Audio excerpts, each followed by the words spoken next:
അപ്പോസ്തലനായ പൗലോസ് എഫേസ്യർക്കെതിരെ ലേഖനം 1-ാമത്തെ അധ്യായം അതിൻ്റെ 19-ാമത്തെ വാക്യത്തിനകത്തേക്ക് നിങ്ങളുടെ ശ്രദ്ധയെ ഞാൻ ക്ഷണിക്കുന്നു. അപ്പോസ്തലനായ പൗലോസ് എഫേസ്യർക്കെതിരെ ലേഖനം 1-ാമത്തെ അധ്യായം അതിൻ്റെ 19-ാമത്തെ വാക്യം. വിശ്വസിക്കുന്ന നമുക്ക് വേണ്ടി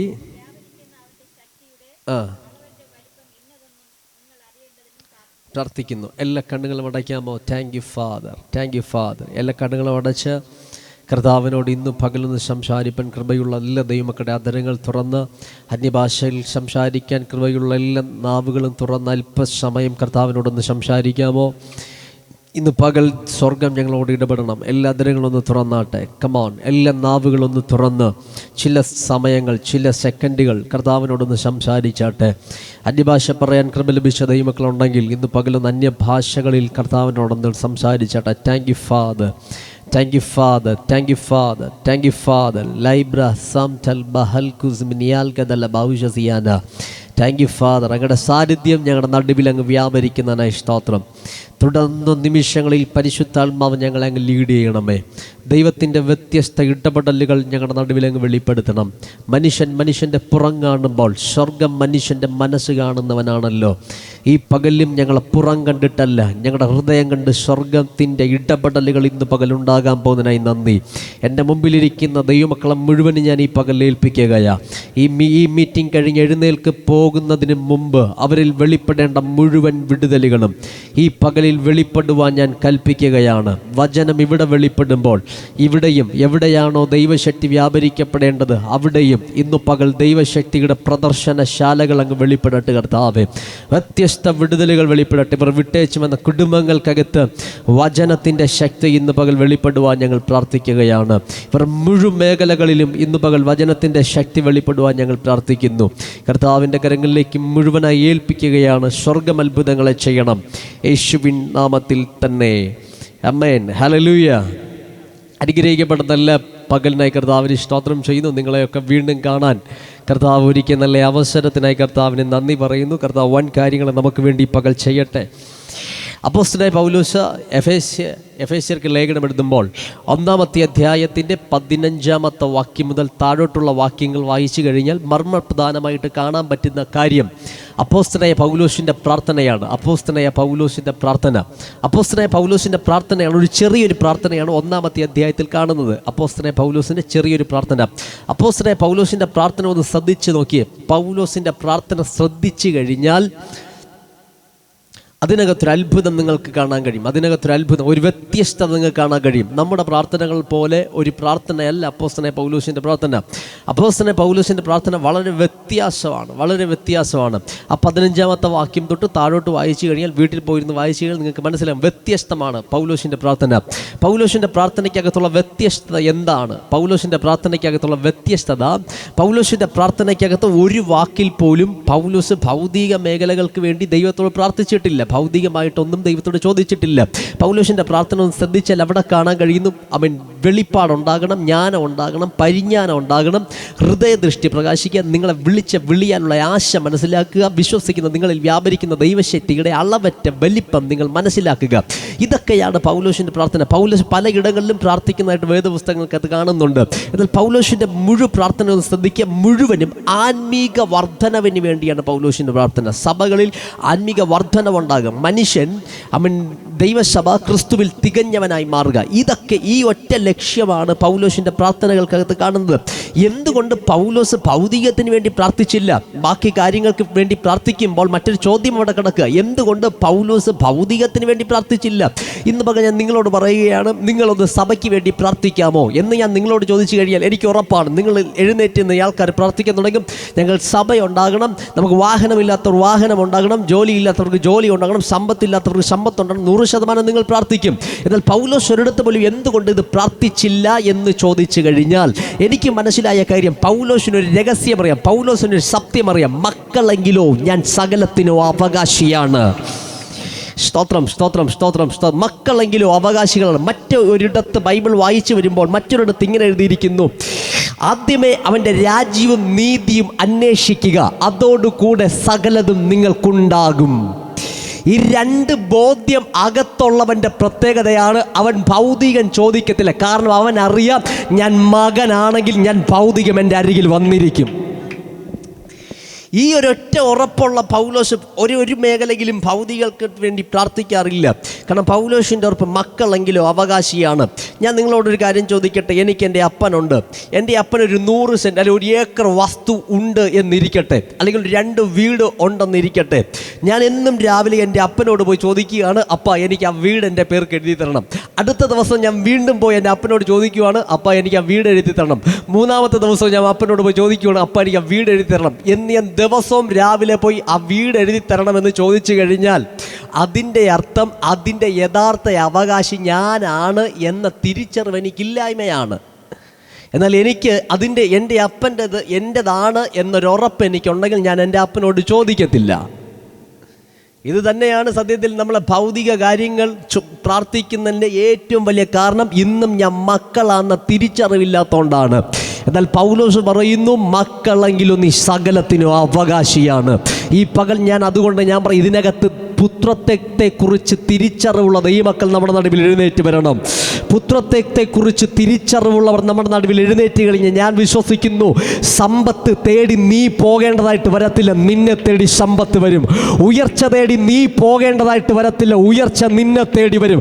കാരണം നീ പുത്രത്വത്തിൻ്റെ ഐഡൻറ്റിറ്റി പ്രാപിച്ച ദൈവമക്കളാണ്. ഇന്ന് പകൽ പുത്രത്വത്തെക്കുറിച്ച് ഐഡൻറ്റിറ്റി മനസ്സിലാക്കുന്നവർ നമ്മുടെ നടുവിൽ എഴുന്നേൽക്കട്ടെ. ഇതാണ് പൗലോസിൻ്റെ പ്രാർത്ഥന. പൗലോസിൻ്റെ പ്രാർത്ഥനകൾ മുഴുവനും ഭൗതികമല്ല, മുഴുവനും ആത്മീകമാണ്. അതിൻ്റെ അവസാനത്തെ വാക്യത്തിനകത്തോട്ട് വരുമ്പോൾ പൗലോസ് പറയുന്നൊരു വാക്കിങ്ങനെ, വിശ്വസിക്കുന്ന നമുക്ക് വേണ്ടി വ്യാപരിക്കുന്ന അവൻ്റെ ശക്തിയുടെ അളവറ്റ വലിപ്പം ഇന്നതെന്ന് നിങ്ങൾ അറിയേണ്ടതിനും പ്രാർത്ഥിക്കുന്നു. ഇനി എന്നെ ശ്രദ്ധിക്കുക, ഇനി എന്നെ ഗവനിക്കുക. വിശ്വസിക്കുന്ന നമുക്ക് വേണ്ടി വ്യാപരിക്കുന്ന അവൻ്റെ ശക്തിയുടെ അളവറ്റ വലിപ്പം ഇന്നതെന്ന് നിങ്ങൾ അറിയേണ്ടതിനും. അപ്പോൾ പൗലോസ് സഭയ്ക്ക് വേണ്ടി പ്രാർത്ഥിക്കുന്ന ശക്തി വെളിപ്പെടാനായിട്ട് പ്രാർത്ഥിക്കുകയല്ല, പകരം വെളിപ്പെട്ട ശക്തിയെക്കുറിച്ചൊരു തിരിച്ചറിവ് കൊടുക്കണമെന്ന പ്രാർത്ഥന. ദൈവസഭയിൽ ശക്തി വെളിപ്പെടാനായിട്ട് പൗലോസ് പ്രാർത്ഥിക്കുകയല്ല, പിന്നെ എന്താ പ്രാർത്ഥിക്കുന്നത്? വെളിപ്പെട്ട ശക്തിയെക്കുറിച്ചൊരു തിരിച്ചറിവ് കൊടുക്കണം. ഇതാ പ്രാർത്ഥന. എന്തുകൊണ്ട് ദൈവസഭയിൽ ശക്തി വെളിപ്പെടാനായിട്ട് പ്രാർത്ഥിച്ചില്ല? രക്ഷിക്കപ്പെട്ട ആൾക്കാരാണോ നിങ്ങൾ? ദൈവസഭയാണോ നിങ്ങൾ? ആത്മാവിനെ പ്രാപിച്ച ആൾക്കാരാണോ നിങ്ങൾ? എങ്കിൽ ഓൾറെഡി നിങ്ങളുടെ അകത്ത് പരിശുദ്ധാത്മാവിൻ്റെ ശക്തിയുണ്ട്. നിങ്ങൾ രക്ഷിക്കപ്പെട്ട് വീണ്ടും ജനിച്ച് ആത്മാവിനെ പ്രാപിച്ച ആളാണെങ്കിൽ ഓൾറെഡി നമ്മുടെ അകത്ത് എന്തുണ്ട്? നമ്മുടെ അകത്ത് ശക്തി വ്യാപരിക്കുന്നുണ്ട്. എഫെസോസ് സഭയ്ക്ക് വേണ്ടി പ്രാർത്ഥിക്കുമ്പോൾ ശക്തി വെളിപ്പെടാൻ വേണ്ടി പൗലോസ് പ്രാർത്ഥിക്കില്ല, പകരം വെളിപ്പെട്ട ശക്തിയെക്കുറിച്ചൊരു തിരിച്ചറിവ് കൊടുക്കണമേ.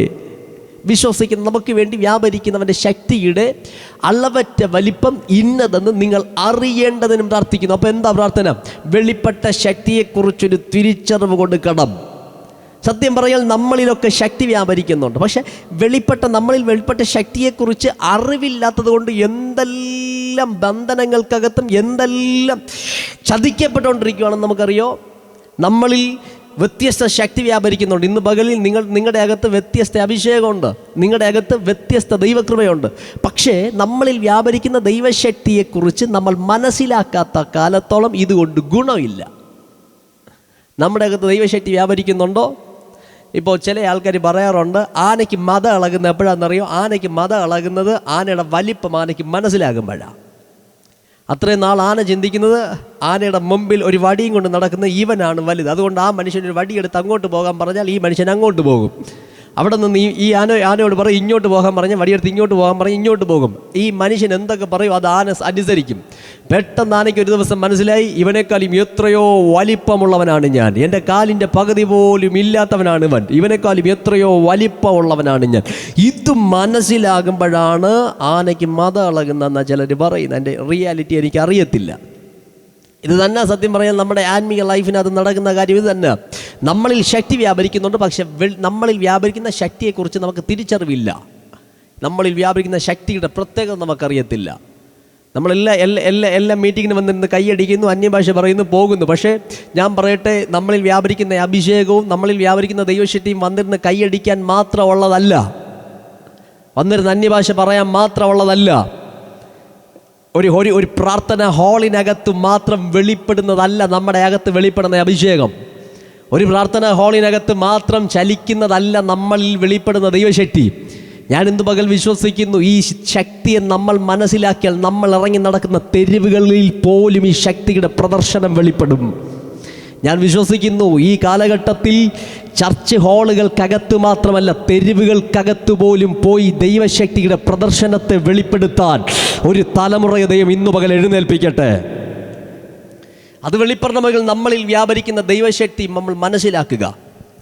പൗലോസിനെ ഒന്ന് ശ്രദ്ധിക്കുക. പൗലോസ് ഈ കാര്യം ദൈവസഭയ്ക്ക് വേണ്ടി പ്രാർത്ഥിക്കണമെങ്കിൽ, അവരിൽ വെളിപ്പെട്ട ദൈവശക്തിയുടെ തിരിച്ചറിവ് കൊടുക്കണമെന്നൊരു പ്രാർത്ഥന ദൈവസഭയ്ക്ക് വേണ്ടി പൗലോസ് പ്രാർത്ഥിക്കണമെങ്കിൽ, പൗലോസിൽ വെളിപ്പെട്ട ശക്തിയെപ്പറ്റി പൗലോസിന് നന്നായിട്ടറിയാം. പൗലോസിൽ വ്യാപരിക്കുന്ന ദൈവസാന്നിധ്യത്തെപ്പറ്റി പൗലോസിന് നന്നായിട്ടറിയാം.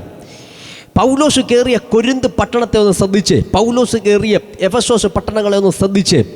പൗലോസ് കയറിയ പട്ടണങ്ങൾക്കൊക്കെ ഒരു പ്രത്യേകതയുണ്ട്. പൗലോസ് കയറിയ പട്ടണങ്ങളൊന്നും ഒരു സഭ പണിയാൻ പറ്റുന്ന പട്ടണങ്ങളല്ല.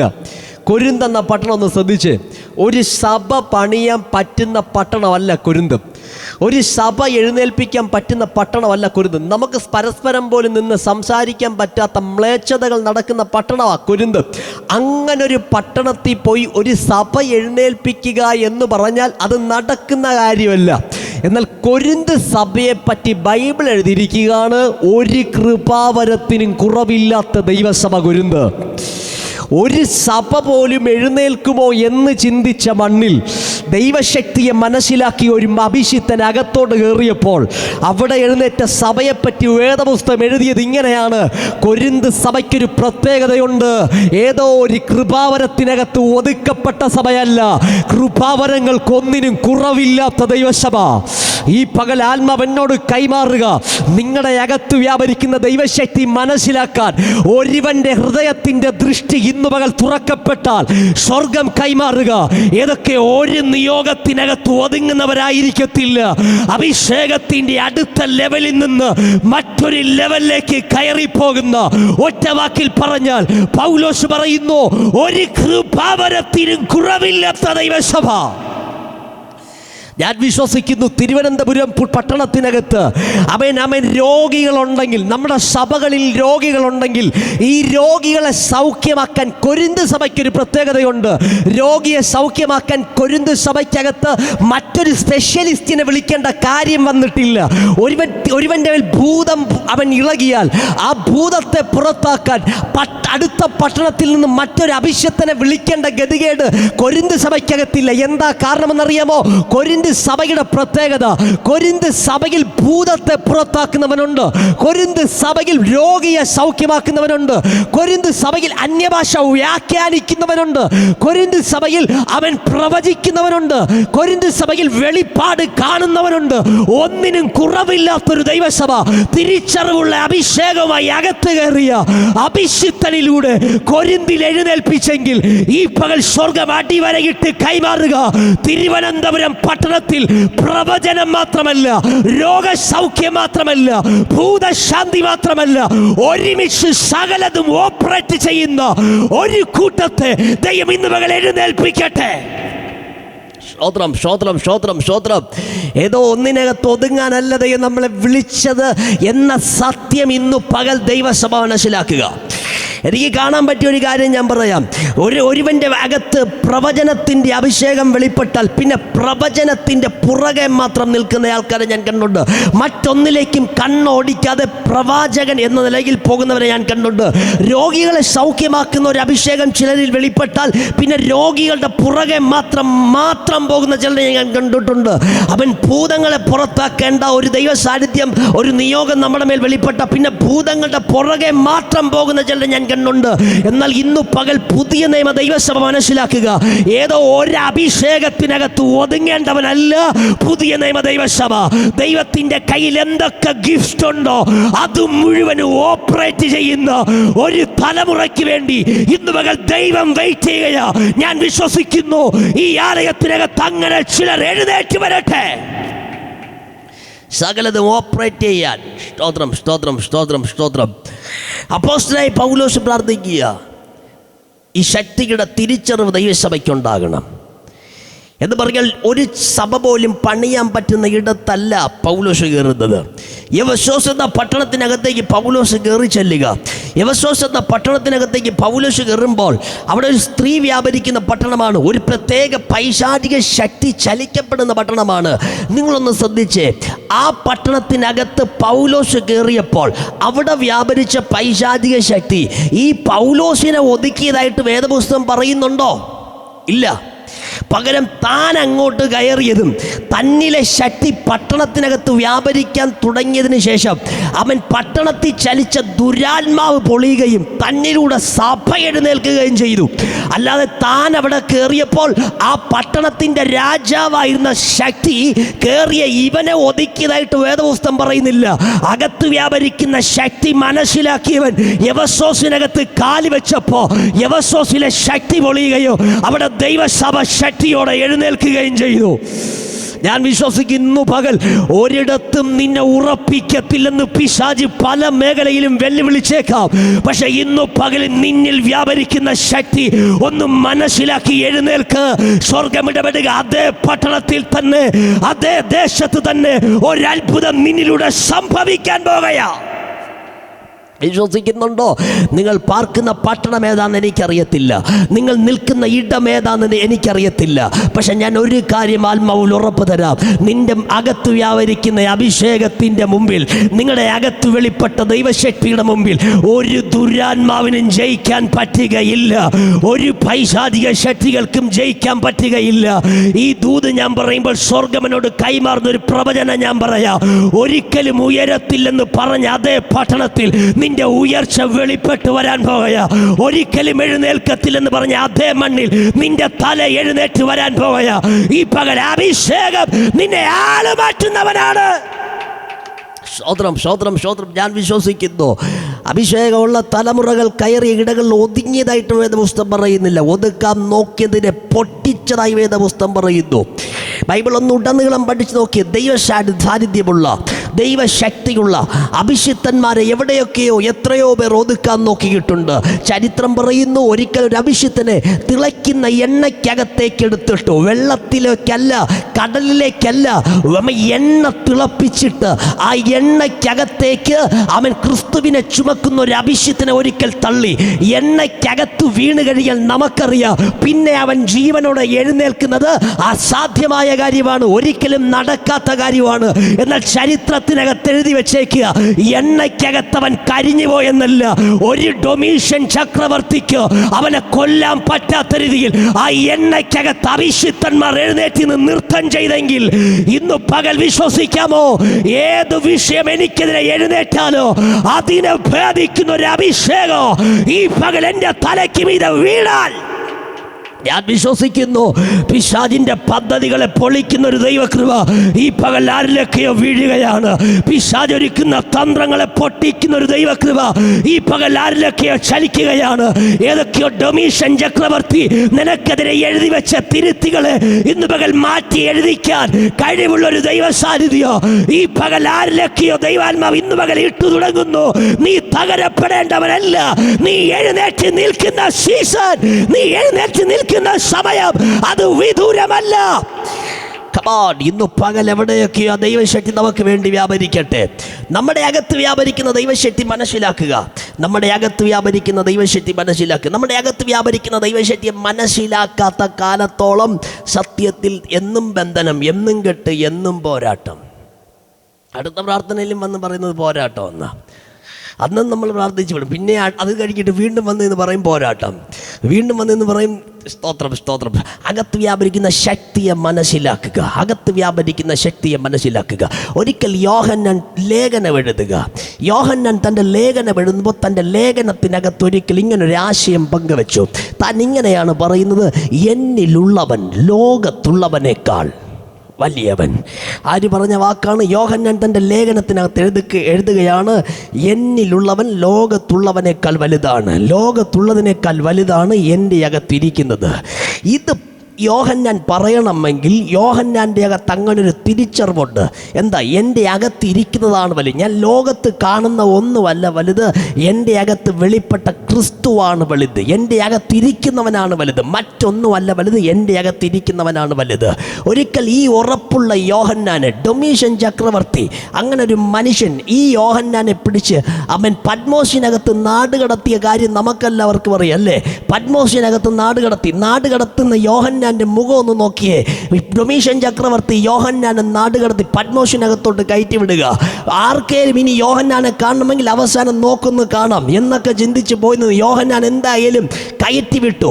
അവൻ പത്മോസിൻ്റെ പ്രത്യേകത എന്ന് പറഞ്ഞാൽ ഒരു മനുഷ്യൻ ജീവനോടെ കയറിപ്പോയി കഴിഞ്ഞാൽ പിന്നെ അവൻ തിരിച്ചിറങ്ങുക അസാധ്യമാണ്, നടക്കാത്ത കാര്യമാണ്. അങ്ങനെ ഒരു സ്ഥലത്തേക്ക് ഇന്നലകളിൽ പലരെയും കയറ്റി വിട്ടിട്ടുണ്ട്. എന്നാൽ പലരും അതിനകത്ത് നിന്ന് തിരിച്ചിറങ്ങി വന്നിട്ടില്ല. കയറിപ്പോയ പലരും തിരിച്ച് കാണാൻ പറ്റിയില്ല. അവൻ അങ്ങനെ ഒരു സ്ഥലത്തേക്ക് യോഹന്നാനെ ഇപ്പോൾ ഡൊമീഷ്യൻ ചക്രവർത്തി കയറ്റിവിടുക. എന്തിനാ കയറ്റിവിടുന്നതെന്നറിയാമോ? ഇനി ഒരിക്കലും യോഹന്നാൻ പുറത്ത് വരാൻ പാടില്ല. ഇനി യോഹന്നാൻ്റെ അഡ്രസ് ഉണ്ടാകാൻ പാടില്ല. എന്നേക്കും ഇല്ലാതാക്കണം എന്ന ഒറ്റ ചിന്തയോടെ യോഹന്നാനെ ഡൊമീഷ്യൻ ചക്രവർത്തി പത്മോസിനകത്തേക്ക് നാട് കടത്തി യോഹന്നാനെ പത്മോസിനകത്തേക്ക് കയറ്റി വിട്ടു. നിങ്ങൾക്കറിയാമോ, ഇനി ഒരിക്കലും യോഹന്നാൻ പുറത്ത് വരത്തില്ലെന്ന് ചിന്തിച്ച് യോഹന്നാനെ കയറ്റി വിട്ടു. ഞാൻ നിങ്ങളോടൊരു കാര്യം പറയാം. അവിടെ ഡൊമീഷ്യൻ ചക്രവർത്തി കയറ്റി വിട്ടത് ആരെന്നറിയാമോ? നമ്മൾ പറയും യോഹന്നാനെയാണെന്ന്. എന്നാൽ ഞാൻ പറയും യോഹന്നാനെ ശരിയാ, പക്ഷെ ഇവൻ ആരാന്നറിയാമോ? ഇവൻ്റെ അകത്ത് വ്യത്യസ്ത ഒരു വെളിപ്പാട് കിടപ്പുണ്ട്. എന്താ വെളിപ്പാട്? ലോകത്തിലുള്ളതല്ല വലുത്, എൻ്റെ അകത്ത് വ്യാപരിക്കുന്നവനാണ് വലുത്. ലോകത്തുള്ളതല്ല വലുത്, എൻ്റെ അകത്തു വ്യാപരിക്കുന്നതാണ് വലുത്. പത്മോസ് ലോകമാണ്. പത്മോസ് ലോകമാണ്. അപ്പം ഇന്നലകളിൽ അഭിഷിക്തന്മാരെ തകർത്ത ഓരോ വ്യക്തിത്വങ്ങളെയും ഇല്ലാതാക്കിയ പത്മോസ് ലോകമാണ്. അത് ലോകത്തിൻ്റെ ശക്തിയാണ്. എന്നാൽ ഇതിനകത്തോട്ട് കയറിപ്പോകുന്നവൻ്റെ ഉറപ്പ് എന്താണെന്നറിയാമോ? പത്മോസ് അല്ല വലുത്, പത്മോസിനേക്കാളും വലിയവൻ എൻ്റെ അകത്തിരിക്കുകയാ. ഈ ഒരൊറ്റ ഉറപ്പുള്ളവൻ അകത്തോട്ട് കയറി. കുറച്ച് കാലങ്ങൾ കഴിഞ്ഞു, കുറച്ച് ദിവസങ്ങൾ കഴിഞ്ഞു. എല്ലാവരും തീർന്നു എന്ന് ചിന്തിച്ച യോഹന്നാൻ അകത്ത് കയറി തീരുകയല്ല. 66 പുസ്തകങ്ങൾ വേദപുസ്തകത്തിനകത്തുണ്ടെങ്കിൽ 66ാമത്തെ പുസ്തകം യോഹന്നാൻ പത്മോസിനകത്ത് കിടന്ന് കാണുകയാ. ഇനി ലോകത്ത് വെളിപ്പെടാനിരിക്കുന്നതോ, ഇനി പ്രപഞ്ചത്ത് സംഭവിക്കാൻ പോകുന്നതോ, അടുത്ത വർഷങ്ങളിൽ എന്ത് നടക്കുമെന്ന റിയാലിറ്റി, വെളിപ്പാട് ദൈവത്തിന് മാത്രം അറിയാവുന്ന രഹസ്യം അവനെ തീർക്കാനിട്ടിരിക്കുന്ന പത്മോസിന്റെ നടുവിൽ ദൈവം തുറന്നു കൊടുത്തെങ്കിൽ ഞാൻ ഇന്ന് പകൽ ദൈവാത്മാവിന്റെ ഉറപ്പ് നിങ്ങൾക്ക് കൈമാറാം. പിശാച് പറയുന്നിടത്ത് നിൽക്കുന്ന തലമുറയല്ല ഇതെന്ന് ദൈവം തെളിയിക്കാൻ പോയ. പിശാച് വരയ്ക്കുന്ന പദ്ധതിക്കകത്ത് ഒതുങ്ങുന്നവനല്ല ഈ സഭ എന്ന് ദൈവം തെളിയിക്കാൻ പോയ. പിശാച് പറയുന്ന വാക്കിന്റെ മുമ്പിൽ അസ്തമിച്ചു പോകുന്നവരല്ല അഭിഷേകമുള്ള കൂട്ടർ എന്ന് ദൈവം തെളിയിക്കാൻ പോകുകയാ. ഉണ്ടോ? ഉറപ്പുള്ളവരുണ്ടോ? ഇന്ന് മകൾ ദൈവം ആരോടോ കൈമാറുക. പിശാച് എവിടെയൊക്കെ പ്ലാൻ എടുക്കുന്നുണ്ട്, അവൻ്റെ പദ്ധതികൾ എവിടെയൊക്കെ അവൻ കുറിക്കുന്നുണ്ട്. പക്ഷെ സ്വർഗം ഇന്ന് മകൾ ഇടപെടുക. അവൻ്റെ പദ്ധതികൾക്കകത്ത് ഒതുങ്ങുന്നവനല്ലെന്ന് ദൈവം തെളിയിക്കാൻ പോവുകയാണ്. അവൻ്റെ പ്ലാനുകൾക്കകത്ത് ഒതുക്കാൻ പറ്റുന്നവനല്ല നിങ്ങളെന്ന് ദൈവം തെളിയിക്കാൻ പോവുകയാണ്. അവൻ വരയ്ക്കുന്ന വരയ്ക്കകത്ത് നിൽക്കുന്നവനല്ല നിങ്ങളെന്ന് ദൈവം തെളിയിക്കാൻ പോവുകയാ. അത് പറയുമ്പോൾ ക്രിസ്തുവിനെ കുറിച്ച് എഴുതിയിരിക്കുന്ന ഒരു വാക്ക് എനിക്ക് പറയാതിരിക്കാൻ പറ്റുകയല്ല. ക്രിസ്തുവിനെ കുറിച്ച് വേദപുസ്തകത്തിന് ഒരിക്കൽ ഇങ്ങനെയാണ് എഴുതിയിരിക്കുന്നത്: മരണത്തിന് പോലും അവനെ പിടിച്ചു വയ്ക്കുക അസാധ്യമായിരുന്നു. മരണത്തിന് പോലും അവനെ പിടിച്ചു വയ്ക്കാൻ പറ്റിയില്ല. എത്രയോ ചക്രവർത്തികളുണ്ടായിരുന്നു, എത്രയോ നേതാക്കന്മാരുണ്ടായിരുന്നു, എത്രയോ ശക്തന്മാരുണ്ടായിരുന്നു. എല്ലാവരും അവസാനം വന്ന് നിന്നത് മരണത്തിൻ്റെ മുമ്പിലാണ്. മരണത്തിൻ്റെ മുമ്പിൽ മുട്ടുകുത്താത്തതായിട്ട് ആരും ലോകചരിത്രത്തിനകത്തില്ല. അവൻ കീഴ്മേൽ മറിച്ച ലോകത്തിൻ്റെ ചക്രവർത്തി എന്ന് പറഞ്ഞാലും അവൻ മരണത്തിൻ്റെ മുമ്പിൽ മുട്ടുകുത്താത്തതായിട്ട് ഒരു മനുഷ്യനും ചരിത്രത്തിനകത്ത് കാണാൻ പറ്റുകയില്ല. അങ്ങനെ ഇരിക്കുമ്പോൾ ലോകത്തെ കീഴ്മേൽ മറിച്ച പല ആൾക്കാരും അവിടെയും ഇവിടെയും ഫോട്ടോകൾക്കകത്ത് തൂങ്ങിക്കിടക്കുമ്പോൾ ഒരു ഓർമ്മയായി മാറുമ്പോൾ ക്രിസ്തു ക്രിസ്തുവിനെ കുറിച്ച് വേദപുസ്തകം എഴുതിയിരിക്കും, മരണത്തിന് പോലും അവനെ പിടിച്ചു വയ്ക്കുക അസാധ്യമായിരുന്നു എന്ന് പറഞ്ഞാൽ ഇന്ന് പകലൊന്ന് വിശ്വസിക്കാമോ? എൻ്റെ അകത്ത് വ്യാപരിക്കുന്ന ശക്തിക്ക് ഈ ലോകത്തിന് പിടിച്ചു വയ്ക്കാൻ പറ്റിയില്ല. അങ്ങനെയാണെങ്കിൽ ഇന്ന് പകൽ ഉറപ്പിച്ചോ, ആ ശക്തിയെ ചുമക്കുന്ന എന്നെയും, ആ ശക്തി ചുമക്കുന്ന എന്നെയും ഒരു പിശാചിനും പിടിച്ചു വയ്ക്കാൻ പറ്റുകയല്ല. എല്ലാവരും തീർന്നുവെന്ന് ചിന്തിച്ച പത്മോസിൻ്റെ നടുവിൽ യോഹന്നാൻ വെളിപ്പാടുകൾ എഴുതി തുടങ്ങുകയാ. ഹലോ, എല്ലാവരും തീർന്നുവെന്ന് പറഞ്ഞ പത്മോസിനകത്ത് യോഹന്നാൻ പുതിയ അധ്യായങ്ങൾ എഴുതി തുടങ്ങുകയാ.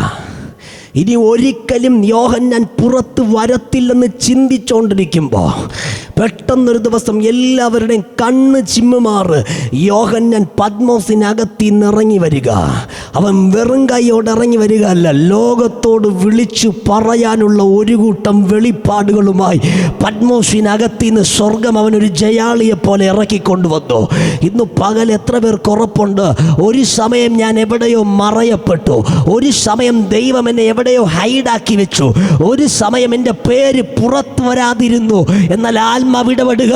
ദൈവം നിന്നെ പുറത്തെടുക്കുമ്പോൾ സാധാരണമായിട്ടല്ല, അസാധാരണമായതെന്തോ നിന്റെ പക്കലേൽപ്പിച്ച് ദൈവം നിന്നെ പുറത്തു കൊണ്ടുവന്നിരിക്കോ. ഈ പകൽ ആരോടുള്ള ദൈവത്തിൻ്റെ ദൂതായത്. എവിടെയൊക്കെയോ ഹൈഡാക്കപ്പെട്ട ആൾക്കാരാ നിങ്ങൾ, പക്ഷെ സ്വർഗം അടിവരയിട്ട് കൈമാറുക. ഏതൊക്കെയോ സമയത്ത് ഒളിപ്പിച്ചു വെച്ചതാണെങ്കിലോ സ്വർഗം ഇടപെടുന്ന ഒരു വെളിപ്പാട് നീ പുറത്തു വരുമ്പോൾ ഇന്നലകളിൽ പുറത്ത് നിന്നവനെ പോലെയല്ല, ഒരു വ്യത്യസ്തമായതെന്തോ നിന്റെ അകത്തിന്നു പകൽ ദൈവം കൈമാറുകയാണ്. കണ്ടോ, ഇന്ന് പകൽ ഒരു വ്യത്യസ്ത അഭിഷേകത്തോടെ, ഒരു വ്യത്യസ്ത ദൈവകൃപയോടെ, ഒരു വ്യത്യസ്ത അത്ഭുതമായിട്ട് ദൈവം നമ്മളെ പുറത്തു കൊണ്ടുവരാൻ പോവാ. ആമേൻ പറയാവോ? ഒരു വ്യത്യസ്ത അത്ഭുതമായിട്ട് ദൈവം നമ്മളെ പുറത്തു കൊണ്ടുവരാൻ പോവുക. ഒരു വ്യത്യസ്ത ദൈവപ്രവൃത്തിക്ക് വേണ്ടി നമ്മളെ ദൈവം പുറത്തു കൊണ്ടുവരാൻ പോവുക.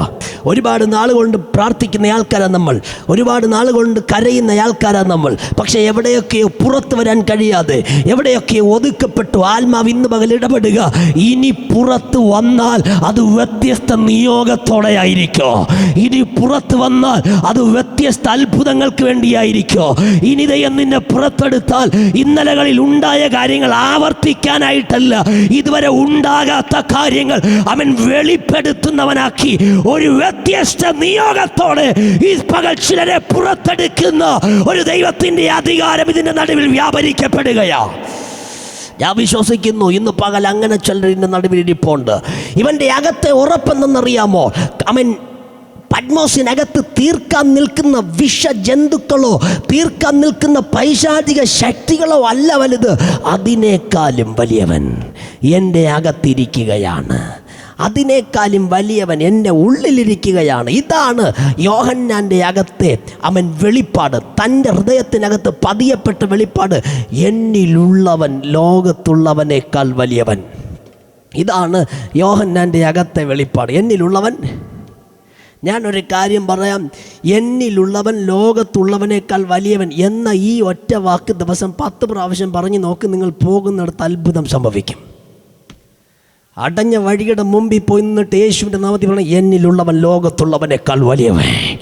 ഇനി ഒരിക്കലും തുറക്കത്തില്ലെന്ന് പറയുന്ന വിഷയത്തിൻ്റെ മുമ്പിൽ പോയി എന്ന് പറയണം ഇതിനേക്കാളും വലുത് എൻ്റെ അകത്തിരിക്കുക. ഇനി ഒരിക്കലും നടക്കത്തില്ലെന്ന് പറയുന്ന ആ വിഷയത്തിൻ്റെ മുമ്പിൽ കാല് വെച്ചിട്ട് പറയണം ഇതിനേക്കാളും വലുത് ഞാൻ ചുമക്കുക. ഇതൊരു 10 പ്രാവശ്യം ദൈവസഭ പറഞ്ഞു നോക്കിയ ഞാൻ വിശ്വസിക്കുന്നു നിങ്ങളുടെ നാവിനകത്ത് നിന്ന് പുറത്തു വരുന്ന വാക്ക് നിവർത്തിക്കാൻ ആ വചനത്തിൻ്റെ ശക്തി നിന്റെ മേൽ വ്യാപരിക്കപ്പെട്ടിരിക്കോ. നീ അതരം തുറന്ന് പറയുന്ന വാക്കിൻ്റെ നിവർത്തീകരണം വെളിപ്പെടുത്താൻ ആ വചനത്തിൻ്റെ തീ നിങ്ങളുടെ മേൽ വെളിപ്പെടും. ഞാൻ ഉറപ്പുണ്ട്, എനിക്ക് ഉറപ്പുണ്ട്. പിശാചല്ല വലുത്. ആദ്യം മനസ്സിലാക്കുക, പിശാചല്ല വലുത്. നമ്മളെല്ലാവരും പിശാചിനെ വലുതാക്കി വെച്ചേക്കുക. പിശാചല്ല വലുത്. ഒരിക്കൽ യേശു കർത്താവ് ശിഷ്യന്മാരെ വിളിച്ചിട്ട് യേശു കർത്താവ് പറയുന്നൊരു വാക്ക് ശ്രദ്ധിച്ചേ, പാമ്പുകളെയും തേളുകളെയും ശത്രുവിൻ്റെ സകല ബലത്തെയും ചവിട്ടാൻ ഞാൻ നിങ്ങൾക്ക് അധികാരം തരിക. അത് നമ്മളെല്ലാവരും കേട്ട വാക്കാണ്. അതിൻ്റെ അടുത്ത വാക്ക് യേശു പറയുന്നുണ്ട്. അതിനുമുമ്പ് ഈ വാക്ക് ഒരു ജസ്റ്റ് ഒരു വാക്ക് ഒരു സെൻറ്റൻസ് ഞാൻ പറയാം. യേശു കർത്താവ് പറയുന്നത് ശ്രദ്ധിച്ചേ, പാമ്പുകൾ തേളുകൾ ശത്രുവിൻ്റെ സകല ബലം. പാമ്പ് മാത്രമല്ല, തേള് മാത്രമല്ല, പിശാചിൻ്റെ കയ്യിൽ എന്തൊക്കെയുണ്ടോ അത് മുഴുവനും കർത്താവ് കാണിച്ചു കൊടുത്തിട്ട് ശിഷ്യന്മാരോട് പറയും നീ ഇതിനെ ചവിട്ടാൻ പോവാ. പാമ്പിനെ മാത്രം ചവിട്ടാൻ പറഞ്ഞില്ല, തേളിനെ മാത്രം ചവിട്ടാൻ പറഞ്ഞില്ല. മൂന്നാമതൊരു വാക്ക് പറയാം, പിശാചിൻ്റെ കയ്യിൽ എന്തൊക്കെയുണ്ടോ മുഴുവൻ കാര്യങ്ങളും, പിശാചിൻ്റെ കയ്യിലിരിക്കുന്ന അവസാനത്തെ മൊട്ട് സൂചി വരെ മുഴുവൻ കാര്യങ്ങളും കാണിച്ചു കൊടുത്ത് കർത്താവ് ശിഷ്യന്മാരോട് പറയാ, ഇതിനെ നീ ചവിട്ടാൻ പോവുക. ഇനി ഞാനൊരു ചോദ്യം നിങ്ങളോട് ചോദിക്കാം. പെട്ടെന്ന് ഞാൻ നിങ്ങളോട്, നിങ്ങൾ ഇതുപോലെ പാമ്പ് മാത്രമല്ല തേള് മാത്രമല്ല പിശാചിൻ്റെ കയ്യിൽ മുഴുവൻ ഇരിക്കുന്നത് നിങ്ങൾ ചവിട്ടാൻ പോകുമെന്ന് ഞാൻ പറഞ്ഞു കഴിഞ്ഞാൽ ചിലപ്പോൾ നമ്മുടെ അകത്തൊരു ഡൗട്ട് അടിക്കും. എന്നാണെന്നറിയാമോ, ഇത് മുഴുവനും ഞാൻ അങ്ങ് ചവിട്ടിയാൽ അവിടെ നിന്ന് എന്തെങ്കിലും ഇങ്ങോട്ടൊരു അടി കിട്ടാൻ ചാൻസ് ഉണ്ടോ? കാരണം പാമ്പ് മാത്രമല്ല തേള് മാത്രമല്ല പിശാചിൻ്റെ. അപ്പോൾ എല്ലാം കൂടെ ഒരുമിച്ച് ഞാൻ അങ്ങ് ചവിട്ടാൻ നിന്ന് കഴിഞ്ഞാൽ ചിലപ്പോൾ അവിടെ നിന്ന് എന്തെങ്കിലും അടി തിരിച്ചു വന്നാലോ? ചിലപ്പോൾ അങ്ങനെ ചിന്തിച്ചോണ്ടിരുന്നത് കൊണ്ടായിരിക്കണം യേശു കർത്താവ് അടുത്ത വാക്കൊരു പറയുക, ഇതൊരിക്കലും നിങ്ങൾക്കൊരു ദോഷവും വരുത്തുക ഇല്ല.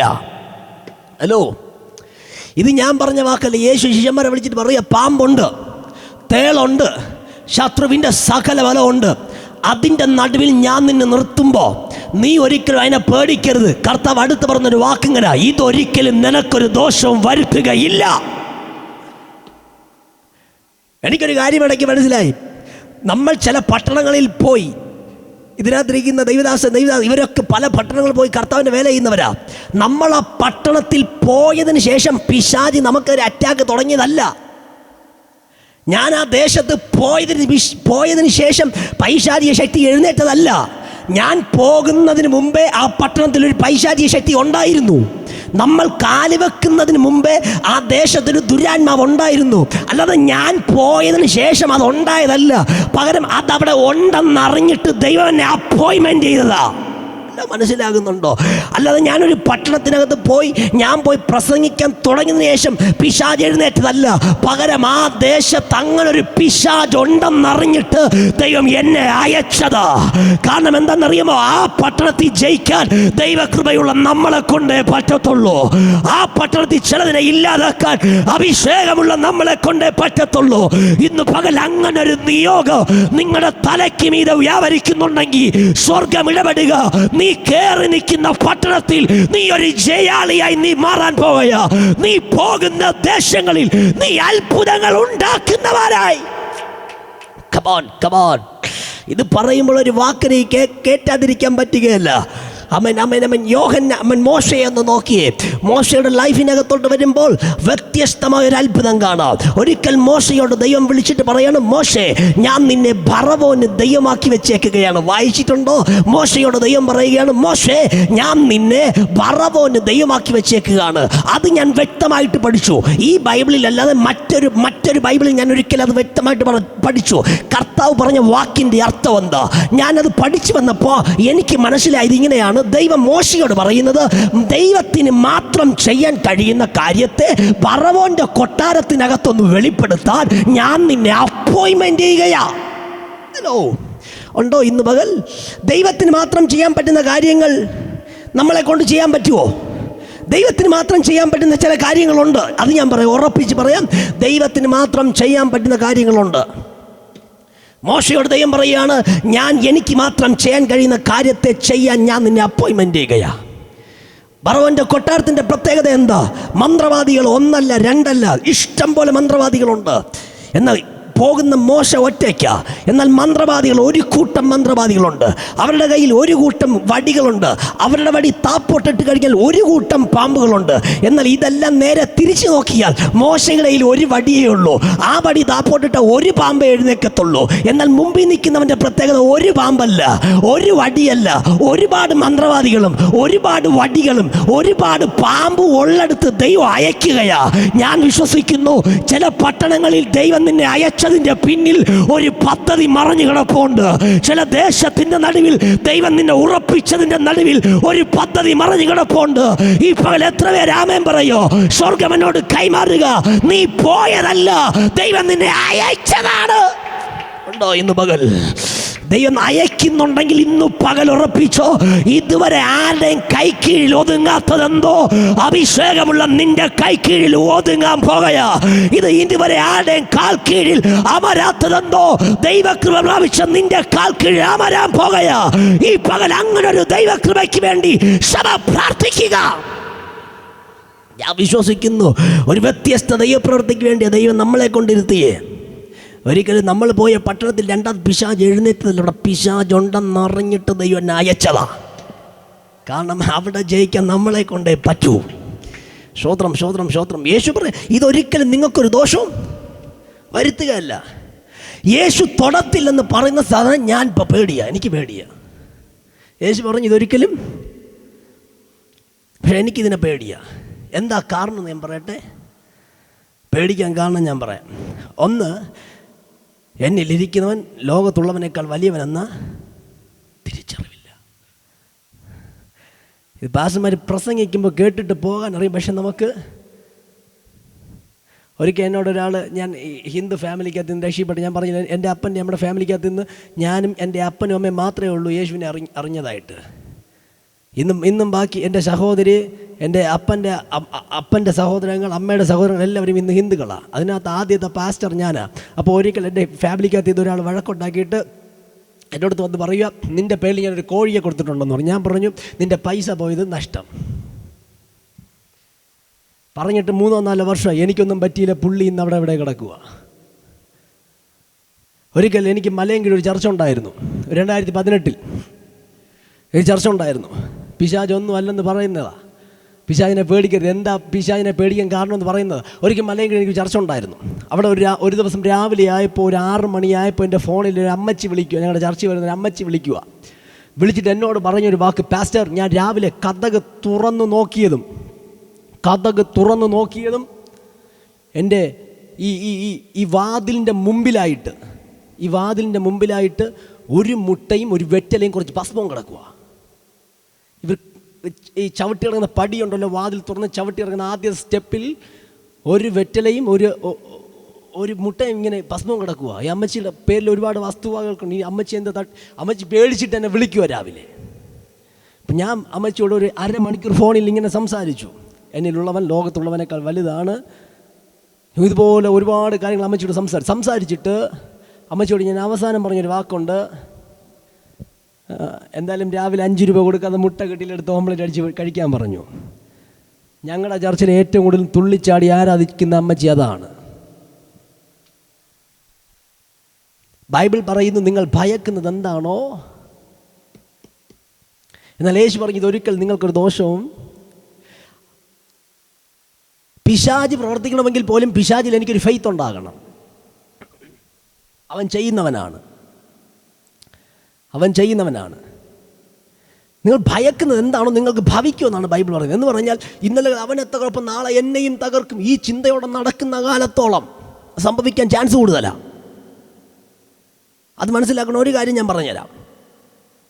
ഒരിക്കൽ എന്നോട് പാസ്റ്റർ എന്നെ വിളിച്ചിട്ട് എന്നോട് സംസാരിച്ചു. പുള്ളി എന്നോട് പറഞ്ഞൊരു വിഷയം ഇങ്ങനെയാണ്, പാസ്റ്റർ, ഞാൻ എവിടെ പോയി മിനിസ്ട്രി ചെയ്ത് ഒരു ശക്തമായ ദൈവപ്രവൃത്തി വെളിപ്പെട്ട് കഴിഞ്ഞാൽ, അന്ന് വെളിപ്പെട്ട ദൈവശക്തി, ആ രീതിയിൽ ദൈവശക്തി ഭയങ്കരമായിട്ട് ഞാൻ ചെയ്യുന്ന മിനിസ്ട്രിക്കകത്ത് വെളിപ്പെട്ടാൽ, ഞാൻ തിരിച്ച് വീട്ടിൽ വരുമ്പോൾ എല്ലാ ദിവസവും എൻ്റെ വണ്ടിയുടെ വീൽ പഞ്ചറാകും, അല്ലെങ്കിൽ വാഹനം കംപ്ലൈൻ്റ് ആകും.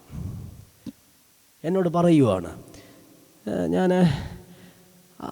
അങ്ങനെ സംഭവിക്കാറുണ്ടോ എന്ന് ചോദിച്ചു കഴിഞ്ഞാൽ ഞാൻ പറയും അങ്ങനെ സംഭവിക്കാറുണ്ട്. നമ്മൾ കേട്ടിട്ടില്ലേ, നമ്മൾ എവിടെയെങ്കിലും പോയി പിശാചിനെ പുറത്താക്കി കഴിഞ്ഞാൽ നമ്മൾ ആദ്യം ചെയ്യുന്നത് നമ്മളെ വീട്ടിനെ മുഴുവൻ എന്ത് ചെയ്യും? നമ്മൾ കേട്ടിട്ടില്ലേ, നമ്മൾ എവിടെയെങ്കിലും പോയി പ്രാർത്ഥിച്ചു കഴിഞ്ഞാൽ ചിലപ്പോൾ അവിടെ അഴിയുന്ന പിശാച് നമ്മൾ തിരിച്ചടിക്കാൻ ചാൻസ് ഉണ്ട്. ഇങ്ങനെ സംഭവിക്കാറുണ്ടോ എന്ന് ചോദിച്ചു കഴിഞ്ഞാൽ ഞാൻ പറയും സംഭവിക്കാറുണ്ട്. എന്തുകൊണ്ട് സംഭവിക്കുന്നു? ഇവരുടെ വിശുദ്ധിയുടെ കുറവ് കൊണ്ടല്ല സംഭവിക്കുന്നത്. അതിനകത്ത് സംഭവിക്കുന്ന എന്താ കാരണം എന്ന് ഞാൻ പറഞ്ഞുതരാം.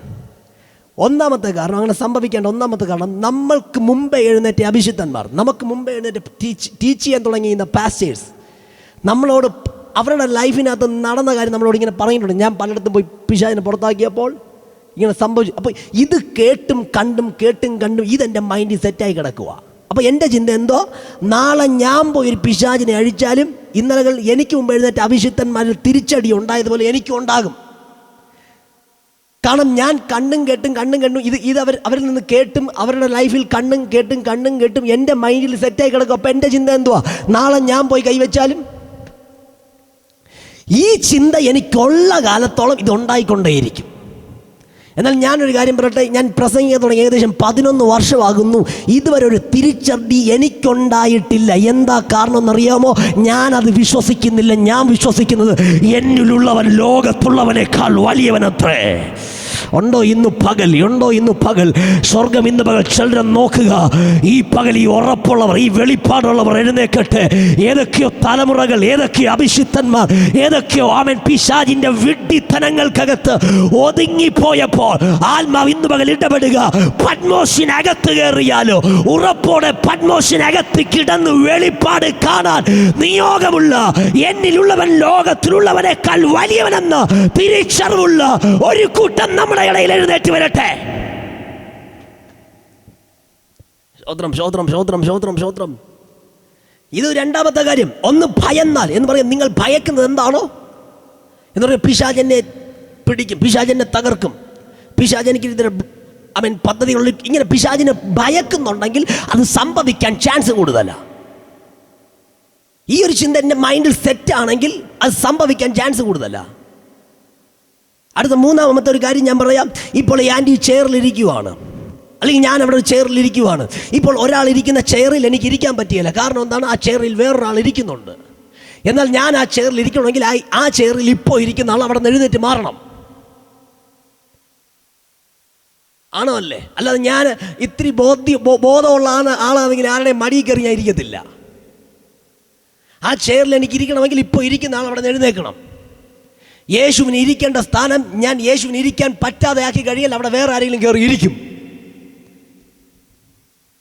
കർത്താവിന് ഇരിക്കാൻ എപ്പോഴും ഒരു പ്ലേസ് വേണം. നമ്മളിൽ ദൈവം വസിക്കാൻ ദൈവം ആഗ്രഹിക്കുമ്പോൾ ദൈവത്തിന് ഇരിക്കാൻ പറ്റിയൊരു പ്ലേസ് ഞാൻ എന്നിൽ ഉണ്ടാക്കി കൊടുക്കണം. ദൈവത്തിന് ഇരിക്കാൻ പറ്റിയൊരു പ്ലേസ് എന്നിലില്ലെങ്കിൽ ഉറപ്പായിട്ടും മറ്റൊരാൾ കയറി ഇരിക്കും. ഇങ്ങനൊരു പ്ലേസ് ഞാൻ കർത്താവിന് ഇട്ട് കൊടുത്താൽ, ഇങ്ങനൊരു പ്ലേസ് പിശാചിന് ഇട്ട് കൊടുക്കാതിരുന്നാൽ, ഞാൻ വിശ്വസിക്കുന്നു പിശാചിന് എൻ്റെ രോമത്തിൽ പോലും തൊടാൻ പറ്റുകയില്ല. പലപ്പോഴും പിശാച് എന്നെ ചലിക്കുന്നതിൻ്റെ കാരണം എൻ്റെ പ്രവൃത്തിയിലോ, എൻ്റെ ചിന്തയിലോ, എൻ്റെ സംസാരത്തിലോ, എൻ്റെ ഇടപെടലിലോ എവിടെയോ ഞാൻ പിശാചിന് ഇരിക്കാൻ പറ്റുന്നൊരു സീറ്റ് എന്നെ ഇട്ട് കൊടുത്തേക്കുക. ഒരിക്കലും പിശാചും വലിഞ്ഞു കയറി വരുന്ന ആളല്ല. ഏതേൻ തോട്ടത്തിനകത്തൊന്ന് ശ്രദ്ധിച്ചറിയാം. ഏതേൻ തോട്ടം മനുഷ്യനോട് പിശാച് പറയുക, നീ നടുവിൽ നിൽക്കുന്ന വൃക്ഷത്തിൻ്റെ ഫലം കഴിച്ചാൽ നീ ദൈവത്തെ പോലെയാകും, നിന്റെ കണ്ണു തുറക്കും. അല്ല, നേരെ കയറി മനുഷ്യൻ്റെ തേജസ് കളഞ്ഞില്ല, റൂട്ട് പറഞ്ഞു കൊടുത്തു. ഇത് ചെയ്താൽ ദൈവം അതിനു മുമ്പ് പറഞ്ഞിട്ട് പോയി, നീ ഏത് വൃക്ഷത്തിൻ്റെ ഫലം കഴിച്ചാലും ഇത് മാത്രം കഴിക്കരുത്. അപ്പൊ എന്താ ചെയ്യണം, എന്താ ചെയ്യണ്ടെന്ന് കാര്യം മനുഷ്യന് ബോധ്യം കൊടുത്തിട്ട് കർത്താവ് കയറിപ്പോയേ. എന്നാൽ ഒരു സമയമായപ്പോൾ ദൈവം എന്താണോ അരുത് എന്ന് പറഞ്ഞത് അത് ചെയ്തപ്പോൾ പിശാചിന്റെ പദ്ധതി ഇവന്റെ മേൽ വെളിപ്പെട്ടു. അല്ലാതെ ഒരിക്കലും പിശാച് വെറുതെ അഭിഷേകമുള്ളവൻ്റെ മുമ്പിൽ, ദൈവകൃപയുള്ളവൻ്റെ മുമ്പിൽ വെറുതെ പിശാച് വന്ന് ഒരിക്കലും അറ്റാക്ക് ചെയ്യത്തില്ല, അറ്റാക്ക് ചെയ്യാൻ പറ്റുകയില്ല. പിശാചിനും ഇരിക്കണമെങ്കിൽ പിശാചിന് ഇരിക്കാൻ പറ്റിയൊരു സീറ്റ് എൻ്റെ പ്രവൃത്തിയിലോ, എൻ്റെ ചിന്തയിലോ, എൻ്റെ ഇടപെടലിലോ ഞാൻ ഇട്ട് കൊടുക്കണം. ഇതില്ലാത്ത കാലത്തോളം പിശാചിന് എന്നെ അറ്റാക്ക് ചെയ്യാൻ പറ്റുകയില്ല. ഹലോ, ഈ 3 കാര്യം ഒന്ന് ശ്രദ്ധിച്ചോ ഞാൻ പറഞ്ഞത്. ഈ 3 കാര്യം എന്നിലുള്ളപ്പോഴാണ് പിശാചിന് എന്നെ അറ്റാക്ക് ചെയ്യുന്നത്. ഇനി ഒരു കാര്യം കൂടെ ശ്രദ്ധിക്കുമ്പോൾ നിങ്ങൾക്കത് മനസ്സിലാകും. എന്നെ കേൾക്കുക. യോഹന്നാൻ പറയും, എന്നിലുള്ളവൻ ലോകത്തുള്ളവനേക്കാൾ വലിയവൻ. ഇത്രയും വലിയൊരു ദൈവം ഞാൻ എൻ്റെ അകത്ത് കൊണ്ട് നടക്കുക. ഇത്രയും വലിയൊരു ദൈവത്തെ ഞാൻ എൻ്റെ അകത്ത് കൊണ്ട് നടന്നിട്ട് 5 രൂപ കൊടുത്ത് മേടിച്ച മുട്ടയ്ക്കകത്ത് ചെയ്ത മന്ത്രവാദത്തിൻ്റെ മുമ്പിൽ ഞാൻ തകർന്നെന്ന് പറഞ്ഞാൽ അതിൻ്റെ നാണക്കേടാർക്കാ?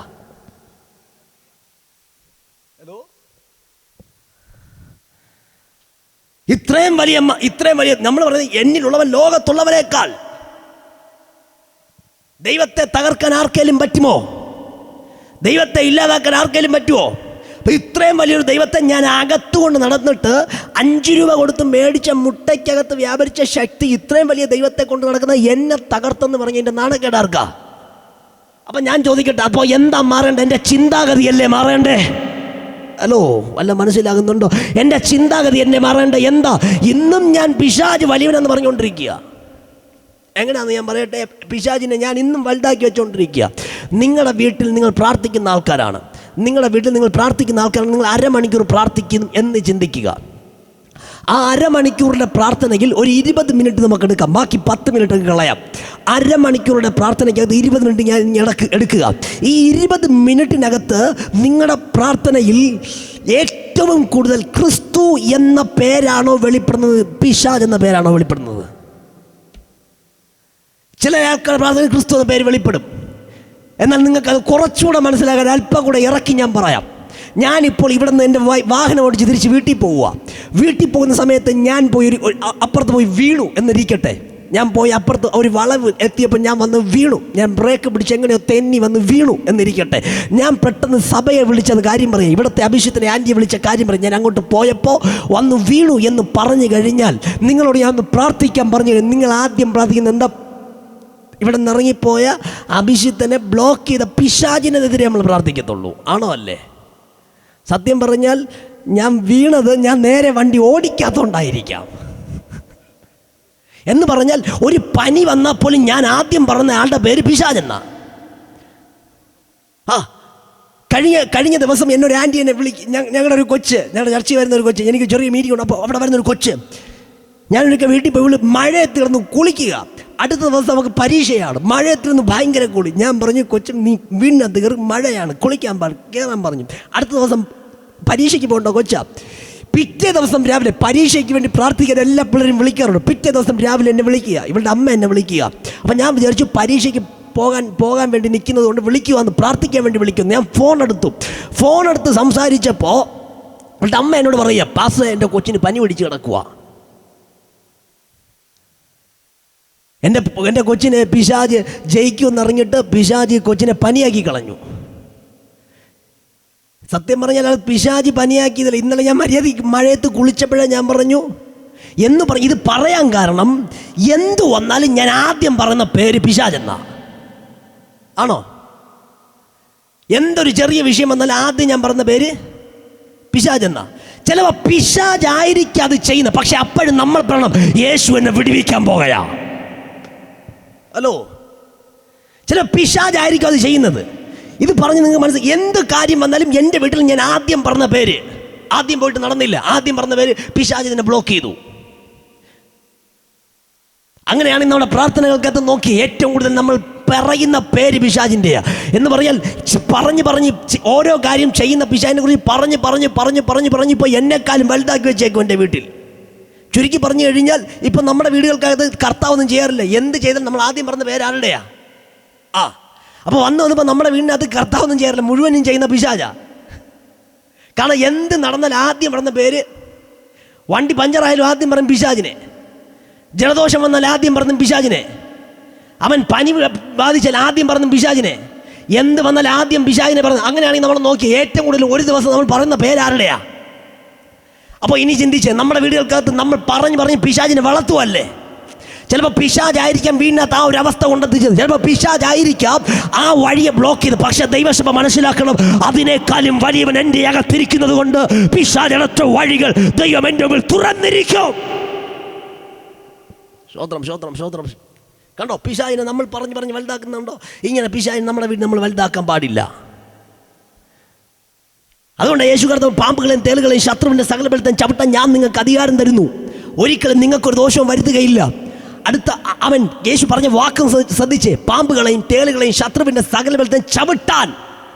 എന്താ പറഞ്ഞേ? ചവിട്ടാൻ ഞാൻ നിങ്ങൾക്ക് അധികാരം തരുന്നു എന്നാ. ഇപ്പം നോക്കിയേ, എൻ്റെ തലയ്ക്ക് മീതെ നിൽക്കുന്ന ഈ AC, അല്ലെങ്കിൽ എൻ്റെ തലയ്ക്ക് മീതെ നിൽക്കുന്ന ഈ ബോക്സിനെ ഒന്ന് നോക്കിയേ. എനിക്ക് തറയിൽ നിന്നിട്ട് ഈ ബോക്സിനെ എനിക്ക് ചവിട്ടാൻ പറ്റുമോ?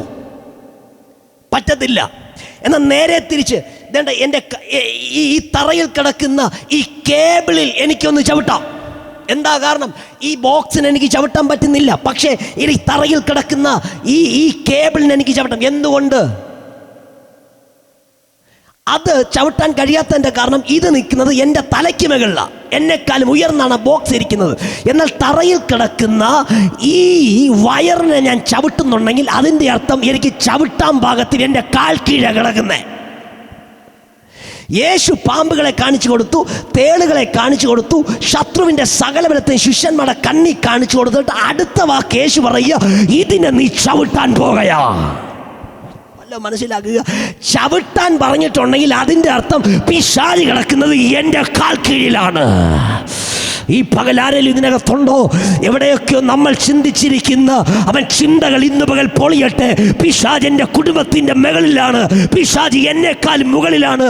യേശു പറയുക, ചവിട്ടുക എന്ന് പറഞ്ഞാൽ അതിന്റെ അർത്ഥം പിശാചിന്റെ തലയ്ക്ക് മുകളിലല്ല, പിശാചിന്റെ കാൽ കീഴിലാണ്. പിശാചിന്റെ സ്ഥാനം എവിടാ? ചവിട്ടുക എന്ന് പറഞ്ഞാൽ അതിന്റെ അർത്ഥം എൻ്റെ കാൽ കീഴിൽ കിടക്കുന്നതിന് എനിക്ക് ചവിട്ടാൻ പറ്റൂ, ആണോ അല്ലേ? അങ്ങനെയാണെങ്കിൽ പാമ്പ്, തേള്, പിശാചിന്റെ സകല ബലം ഇത് കിടക്കുന്നവടാ. നമ്മുടെ ഈ കാൽ കീഴി കിടക്കുന്നവൻ പറയുന്ന വാക്ക് കേട്ട് ഞാൻ പേടിക്കും. വന്നിട്ട് അവന്റെ സ്ഥാനം എൻ്റെ കാൽ കീഴില്ല. കൊലോസ്യ ലേഖനം പൗലോസ് എഴുതുമ്പോൾ അവിടെ വേറൊരു വാക്ക് എഴുതുന്നുണ്ട്, വാഴ്ചകളെയും അധികാരങ്ങളെ ആയുധ വർഗം വെപ്പിച്ചു. അടുത്ത വാക്ക്, ക്രൂശിൽ അവയുടെ മേൽ ജയോത്സവം കൊണ്ടാടി. അതിന് മുമ്പത്തെ വാക്കൊന്നുകൂടെ ഞാൻ ആവർത്തിക്കാം, വാഴ്ചകൾ, അധികാരങ്ങൾ, ആയുധ വർഗം വെപ്പിച്ചു.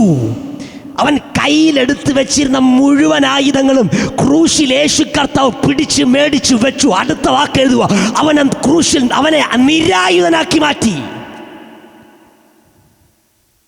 വാഴ്ചകളെ അധികാരങ്ങളെ ആയുധവർഗം വെപ്പിച്ചു എന്ന് പറയൽ അതിൻ്റെ അർത്ഥം അവൻ്റെ കയ്യിൽ ആയുധങ്ങൾ ഉണ്ടായിരുന്നു.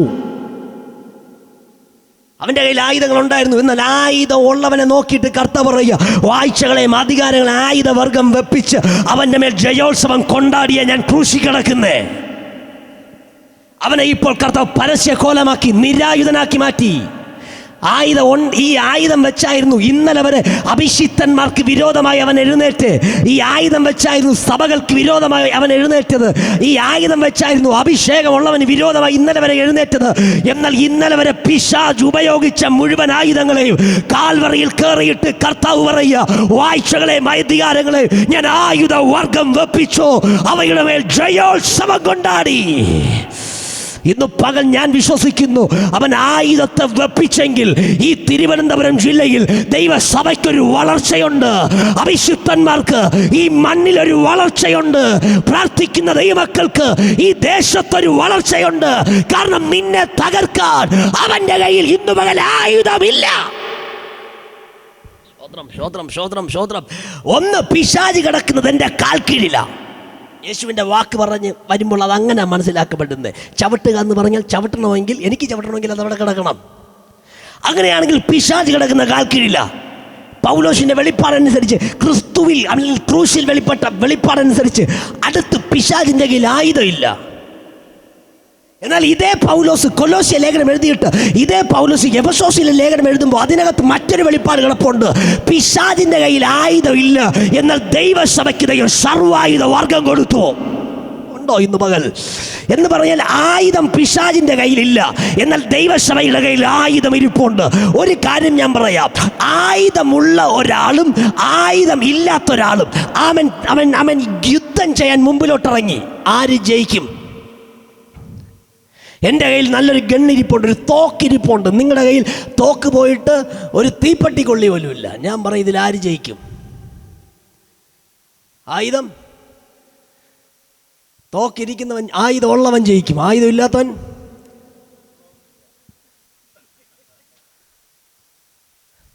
പോട്ടെ, തോക്കിവിടെ ഒരായുധം ഒന്ന് ചിന്തിക്കുക. ആയുധം ഉള്ളവൻ ജയിക്കും, ആയുധം ഇല്ലാത്തവൻ ജയിക്കത്തില്ല. ഇതാണ് സംഭവിക്കുന്നത്. എന്നാൽ പിശാചിന്റെ കയ്യിൽ ആയുധമില്ല. ദൈവസഭയ്ക്ക് ദൈവം സർവായുധ വർഗം കൊടുത്തു. ഇന്ന് പകൽ എത്ര പേർക്ക് ഉറപ്പുണ്ട്? ഞാൻ ഇന്ന് പകൽ ആത്മാവിലൊരു വെളിപ്പാട് കൈമാറാ.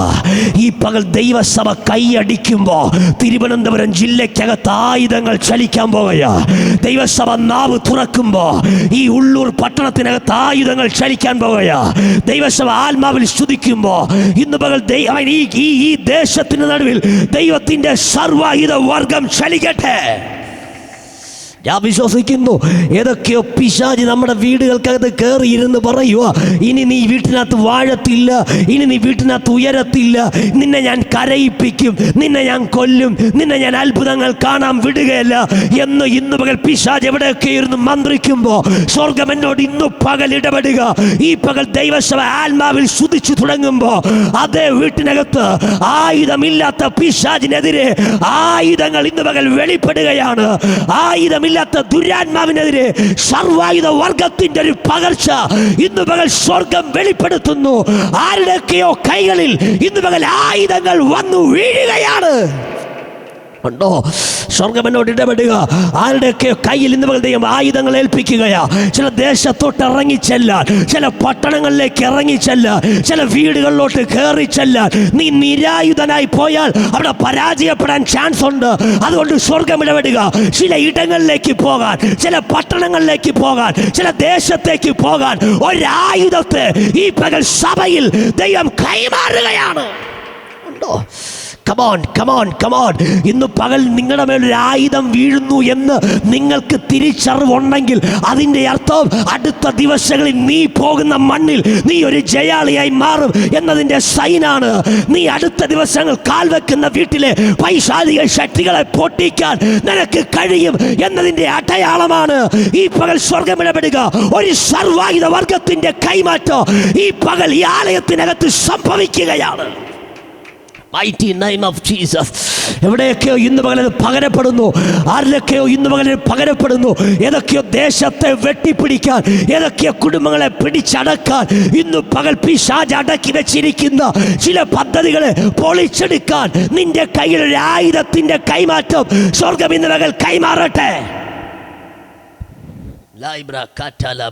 ഉറപ്പുണ്ടോ? എൻ്റെ കയ്യിൽ ഒരു ആയുധം ഉണ്ടെങ്കിൽ ഞാൻ ജയിക്കാൻ പോവുക. ദൈവം നിങ്ങളെ അയക്കുന്ന മണ്ണിൽ നിങ്ങളൊരു ജയാളിയായി പുറത്തു വന്നിരിക്കും. ദൈവം നിങ്ങളെ കൊണ്ടുപോകുന്ന മണ്ണിൽ നിങ്ങൾ വിജയിച്ചു പുറത്തു വന്നിരിക്കും. ഞാൻ ഇന്ന് പകൽ വിശ്വസിക്കുന്നു. കാരാഗ്രഹത്തിനകത്ത് കിടന്ന് രണ്ട് അഭിഷിക്തന്മാർ കൈവൊക്കിയെന്നില്ല, ചവിട്ടിയെന്നില്ല, അവൻ തുള്ളിച്ചാടിയെന്നില്ല. നാവ് തുറന്നപ്പോൾ കാരാഗ്രഹത്തിന്റെ അടിത്തറ ഇളകിയെങ്കിൽ ഈ പകലൊന്ന് വിശ്വസിക്ക്. ഇതിനകത്ത് നിന്ന് നാവ് തുറക്കുമ്പോൾ എന്നിലെ ആയുധങ്ങൾ പുറത്തു വരാൻ പോകുകയാ. പിശാചിന്റെ അടിത്തറയെ ഇളക്കുന്ന ആയുധങ്ങൾ ഇന്ന് പകൽ പുറത്തു വരാൻ പോകുകയാ. കമോൺ. ഉണ്ടോ ഇതിനകത്ത്? ആരിലൊക്കെയോ ഇന്ന് പകൽ ഇങ്ങനൊരു പകർച്ച വീഴുന്നു. നീ കിടക്കുന്നത് കാരാഗ്രഹത്തിനകത്തായിരിക്കാം. നിങ്ങൾ കിടക്കുന്നത് 4 ചുമരും പൂട്ടപ്പെട്ട 4 ചുമരുകൾക്കകത്തായിരിക്കാം. ഒരിക്കലും തുറക്കത്തില്ലെന്ന് പറഞ്ഞ ചങ്ങലകൾക്കിടയിലായിരിക്കാം. പക്ഷെ ഒരുവന്റെ നാവ് തുറന്നപ്പോൾ അവൻ കൈ ഉയർത്താതെ, അവൻ തുള്ളിച്ചാടാതെ ആയുധങ്ങൾ പുറത്തു വന്ന് അവൻ കാരാഗ്രഹത്തിന്റെ അടിത്തറ പൊട്ടിയെങ്കിൽ ഇന്ന് പകലൊന്ന് വിശ്വസിക്ക്. ഈ ആയുധവുമായി ഏതു പട്ടണത്തിൽ ഇറങ്ങിച്ചെന്നാലും ചങ്ങല പൊട്ടാതിരിക്കുകയില്ല, വാതിലുകൾ തുറക്കാതിരിക്കുകയില്ല, അടിത്തറ പൊളിയാതിരിക്കുകയില്ല. ഇന്ന് പകൽ സഭയിൽ ഒരു സർവായുധ വർഗത്തിന്റെ പകർച്ച. കമോൺ. എവിടെയൊക്കെ ദൈവം ചിലർ ഉപയോഗിക്കാൻ പോയാ എനിക്ക് വ്യക്തമായിട്ട് ഇന്ന് പകലകത്തൊരു നിയോഗം വരുന്നു. ആരെയൊക്കെ ദൈവം ഉപയോഗിക്കാൻ പോവുക. ഏതൊക്കെ പട്ടണങ്ങൾക്കകത്ത് ഒരു കൊടുങ്കാറ്റായി മാറേണ്ട ചിലർ ഇതിൻ്റെ നടുവിൽ ഇന്ന് പകൽ ഇരിപ്പുണ്ട്. ഏതൊക്കെ ദേശത്തിൻ്റെ നടുവിൽ ഒരു സുനാമി പോലെ ആഞ്ഞടിക്കപ്പെടേണ്ട ചിലർ ഇന്ന് പകലിൻ്റെ നടുവിൽ ഇരിപ്പുണ്ട്. സ്വർഗം എന്നോട് കൈമാറുക. ഒരായുധവർഗത്തിൻ്റെ കൈമാറ്റം ഇന്ന് പകൽ ഈ ആലയത്തിനകത്ത് സംഭവിക്കുന്നുണ്ട്. ഒരായുധവർഗത്തിൻ്റെ കൈമാറ്റം ഇന്ന് പകൽ ആലയത്തിൻ്റെ അകത്ത് വെളിപ്പെടുകയാണ്. ശ്രോത്രം. കണ്ടോ? പിശാചിന്റെ കയ്യിൽ ആയുധമില്ല, എന്നാൽ എൻ്റെ കയ്യിൽ ആയുധമുണ്ട്. പിശാച് കിടക്കുന്ന എൻ്റെ കാൽക്കിയില്ല, ഞാൻ നിൽക്കുന്ന അവൻ്റെ മുകളില്ല. ശ്രോത്രം. 2 വാക്കുകൂടെ പറഞ്ഞ് ഞാൻ പ്രാർത്ഥിക്കാം. പിശാചല്ല വലുത്, ഞാനാണ് വലുത്. നമ്മളിൽ വ്യാപരിക്കുന്ന ശക്തി മനസ്സിലാക്കുക. നമ്മളിൽ വ്യാപരിക്കുന്ന ശക്തി മനസ്സിലാക്കാത്ത കാലത്തോളം എന്നും കെട്ട്, എന്നും ബന്ധനം, എന്നും പോരാട്ടം. നമ്മളിലെ ശക്തി മനസ്സിലാക്കി നടക്കുക. ഒരു വീട്ടിൽ കയറുമ്പോൾ നമ്മളിലെ ശക്തി മനസ്സിലാക്കുക. അവിടെ വ്യാപരിക്കുന്ന പിശാചല്ല വലുത്, അതിനേക്കാളും വലുത് എൻ്റെ അകത്ത് വ്യാപരിക്കുകയാണ്. ഞാൻ പ്രാർത്ഥിക്കുമ്പോൾ മനസ്സിലാക്കുക. എൻ്റെ നാവിൽ നിന്ന് പുറത്തു വരുന്ന വാക്കിൻ്റെ അധികാരം മനസ്സിലാക്കുക. ഞാനൊരു വാക്ക് പറഞ്ഞാൽ പൈശാചിക ശക്തികൾക്ക് നിൽക്കാൻ പറ്റുകയല്ല. കാരണം അവിടെ വ്യാപരിക്കുന്ന പിശാചല്ല വലുത്, എൻ്റെ അകത്തിരിക്കുന്ന ആത്മാവാണ് വലുത്. അതുകൊണ്ട് പൗലോസ് തന്നെ പ്രാർത്ഥിക്കുക. ഈ ശക്തി മനസ്സിലാക്കാൻ വേണ്ടി പൗലോസ് തന്നെ പ്രാർത്ഥിക്കുകയാണ്. അടുത്തൊരു വാക്ക് ഈ ശക്തിയെക്കുറിച്ച് പറഞ്ഞിട്ട് പൗലോസ് ഒരു വാക്കൂടെ പറയുന്നു. ആ വാക്ക് പറഞ്ഞ് ഞാൻ പ്രാർത്ഥിക്കട്ടെ. പൗലോസ് പറയുന്ന വാക്ക് ഇങ്ങനെയാ: അങ്ങനെ അവൻ ക്രിസ്തുവിലും വ്യാപരിച്ചു. അതിന് മുമ്പത്തെ വാക്യം എന്താ എഴുതിയേ? വിശ്വസിക്കുന്ന നമുക്ക് വേണ്ടി വ്യാപരിക്കുന്നവൻ്റെ ശക്തിയുടെ അളവറ്റ വലിപ്പം. ഇനി ഞാൻ ചോദ്യം, ഈ അളവറ്റ എന്ന വാക്കിൻ്റെ അർത്ഥം നിങ്ങൾക്കറിയാവോ? എന്താ അളവറ്റ എന്ന വാക്കിൻ്റെ അർത്ഥം? അളവുകളില്ലാത്തത്, അളക്കാൻ കഴിയാത്തത്. നമുക്ക് ചുറ്റും എന്തൊക്കെയുണ്ടോ മുഴുവൻ സാധനങ്ങൾക്കും അളവുണ്ട്. അളവില്ലാത്ത ഒന്നും നമ്മുടെ ചുറ്റുമില്ല, എല്ലാത്തിനും അളവുണ്ട്. എന്നാൽ പൗലോസ് ശക്തിയെക്കുറിച്ച് പറയാം, നമ്മുടെ അകത്ത് വ്യാപരിക്കുന്ന ശക്തിക്ക് അളവില്ല, ബാക്കി എല്ലാത്തിനും അളവുണ്ട്. ഈ പ്രസംഗിക്കുന്ന എനിക്ക് അളവുണ്ട്, എന്നാൽ എൻ്റെ അകത്ത് വ്യാപരിക്കുന്ന ശക്തിക്ക് അളവില്ല. പൗലോസ് പറയും അളവറ്റ ദൈവശക്തി. ഈ അളവറ്റ ദൈവശക്തി എന്ന് പറഞ്ഞിട്ട് അടുത്ത വാക്കിൽ പൗലോസ് വീണ്ടും പറയാം, അങ്ങനെ അവൻ ക്രിസ്തുവിലും വ്യാപരിച്ചു. എങ്ങനെ? അളവറ്റ ദൈവശക്തിയായി ക്രിസ്തുവിലും വ്യാപരിച്ചു. അവനെ മരിച്ചവരുടെ ഇടയിൽ നിന്ന് ഉയർപ്പിക്കുകയും. ഓക്കെ, ഞാൻ ഇനി ഒരു കാര്യം പറയട്ടെ. ബലൂൺ പെരുക്കിയിട്ടുള്ള ആൾക്കാരുണ്ട്, ബലൂണ് ഉണ്ട്. ഈ ബലൂണിനൊരു പ്രത്യേകതയുണ്ട്, ബലൂണിനൊരു അളവുണ്ട്. ഈ അളവിൽ കൂടുതൽ ഓക്സിജൻ ബലൂണിനകത്ത് കയറിയാൽ എന്ത് സംഭവിക്കും? അതിന് നമ്മൾ ബെറ്റ് വയ്ക്കേണ്ട കാര്യമില്ല, അത് നടക്കേണ്ട കാര്യമാണ്. ഈ ബലൂണിൻ്റെ അളവുള്ളപ്പോൾ ഈ അളവിൽ കൂടുതൽ ഓക്സിജൻ അകത്ത് കയറിയാൽ 100% പൊട്ടും. ആണോ അല്ലേ? എന്നാൽ ഞാൻ പറയട്ടെ, പൗലോസ് അങ്ങനെ അവൻ ക്രിസ്തുവിൽ വ്യാപരിച്ചു. ഇവിടെ അരിമത്യക്കാരനായ യോസഫിൻ്റെ കല്ലറയ്ക്കകത്തോട്ട് വ്യാപരിച്ചു. ഇനി ഞാനൊരു കാര്യം പറയാം. യഹൂദന്മാരുടെ കല്ലറ സംബന്ധിച്ച് ഒരാൾക്ക് കയറി നടക്കാൻ പാകത്തിന് ഒരളവുണ്ട്. എന്തായാലും ഒരളവുണ്ട്. കല്ലറയ്ക്ക് അളവില്ലേ? കല്ലറയ്ക്ക് അളവുണ്ട്. എന്നാൽ ഈ കല്ലറയ്ക്കകത്തോട്ട് ഇറങ്ങിയ ശക്തിക്ക് എന്തില്ല? ഒരളവുള്ള ബലൂണിനകത്ത് അളവിൽ കൂടുതൽ ഓക്സിജൻ കയറിയാൽ എന്ത് സംഭവിക്കും? പൊട്ടും.